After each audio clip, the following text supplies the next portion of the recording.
In today's video, I'm going to teach you how to add a shadow to text in Google Slides.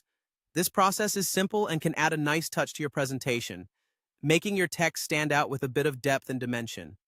Let's get started. First, you want to select the text box that contains the text to which you want to add a shadow. This initial step is crucial because any changes we make will apply to the selected text, so be sure to click directly on that text box. With the text box selected, let's move on to the next step. Now, you need to access the format options. You can do this in two ways. Either click on the format option in the menu bar and select Format Options from the drop-down, or you can right-click directly on the text box and choose Format Options from the menu that appears. This will open a panel on the right-hand side of your screen where all the formatting magic happens. With the Format Options panel open, you should see a section labeled Drop Shadow. This is the feature we're focusing on today.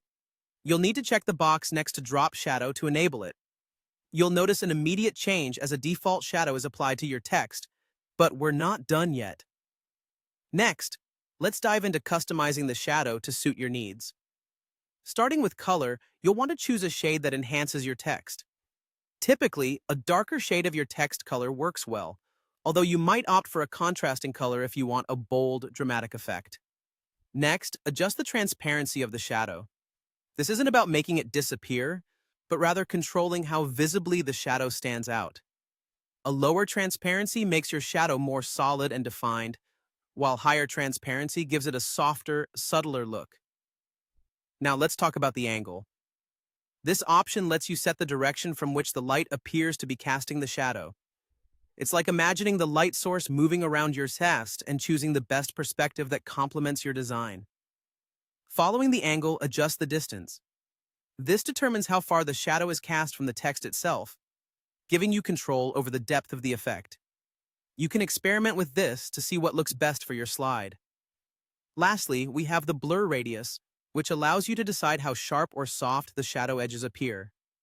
A small blur radius results in a crisp, well-defined shadow, while a larger radius creates a cloudy, gentler effect. Once you're happy with your adjustments, the shadow effect will automatically apply to your selected text. And there you have it, a custom shadow that adds flair to your text in just a few easy steps. Thank you for tuning in today, and I hope this helps enhance your Google Slides presentations.